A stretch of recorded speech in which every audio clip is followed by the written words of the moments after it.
Alright, so here is one of the two skillets I picked up at that estate sale. This is our BSR Red Mountain. Looks like the pour spouts are pretty nice size, so I have to assume it's a early Red Mountain. You can see it says 8GH here. I don't know what else is underneath here, but there's probably nothing if it's like a typical BSR. But quite a bit of crud on it. We're going to put this thing in the E-tank and we're going to see what we get out of it. Is that pitting? It looks like it, doesn't it? But it's actually, I don't think it's pitting. I think it's just seasoning. Boy, it looks bad though, doesn't it? But I think I can feel it smooth though. Interesting. And here's a closer look at the chicken fryer I picked up. This was 20.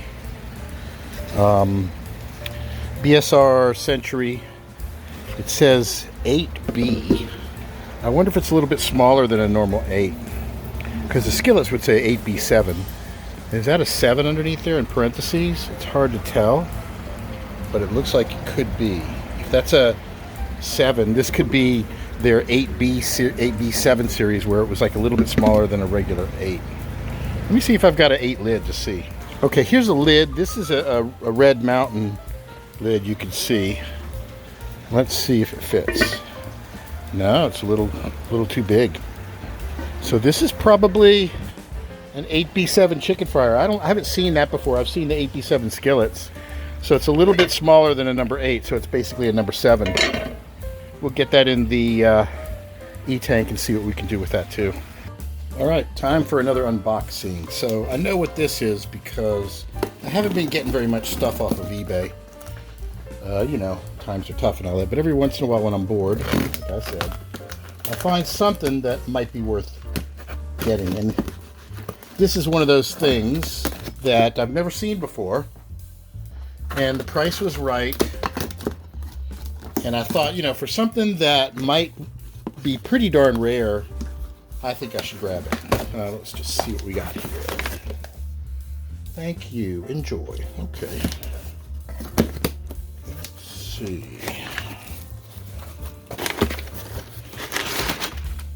Not very well packed, but there it is. Check this out. A square egg pan.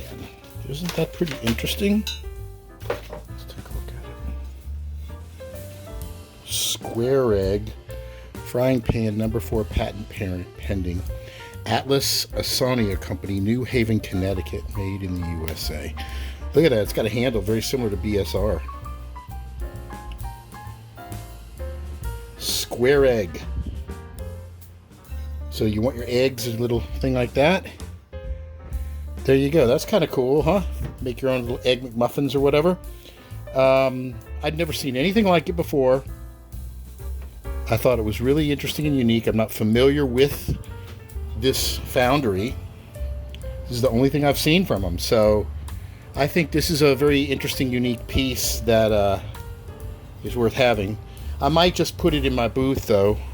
I'm trying not to hoard too much, but this is a very neat piece. Have you ever seen one of these before?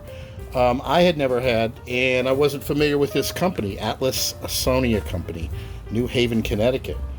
So I'm going to have to do a little bit more research into it. But let me know what you think. Leave a comment. I'll show what I paid for it here, and then we'll get it cleaned up and we'll see what happens with it.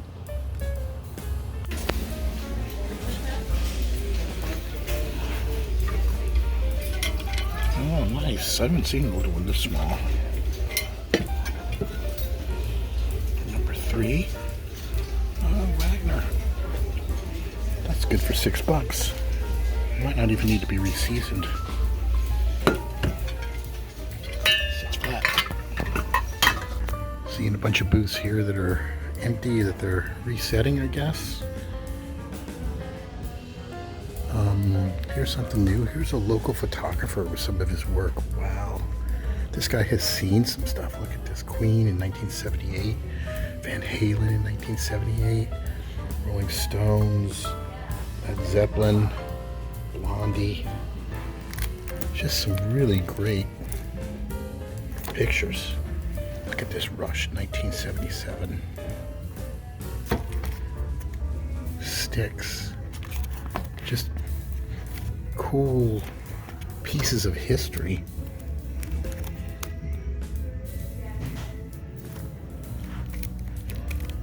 Rolling Stones.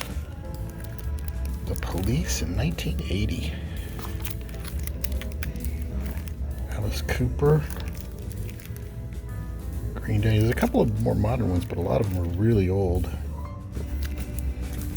Edgar Winter.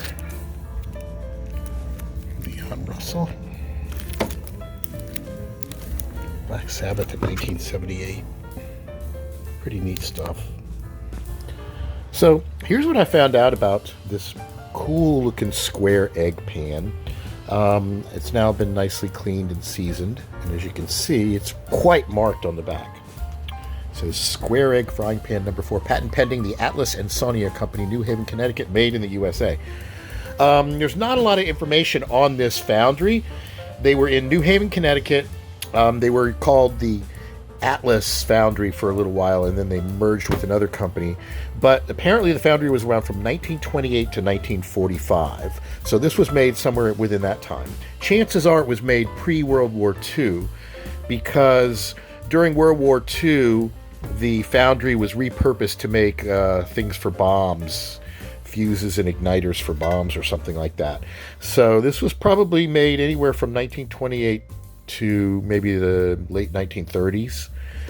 Really beautiful piece. This is the only piece of cast iron that I've actually found from the company.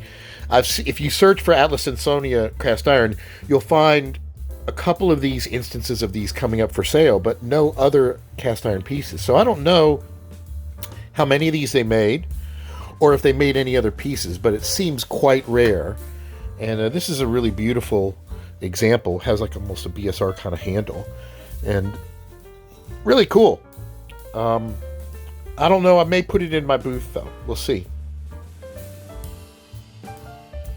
I want to thank everybody for tuning in and enjoying the video series and supporting me thus far by subscribing and clicking like and all of that. And if you want to catch me on TikTok, sometimes I have previews of what I'm working on that I haven't published lately. That's at TikTok/@WisdomStudio. And if you're on Facebook, look up the group Vintage Cast Iron Hunting, Restoration, Identification, and Sales. And until next time.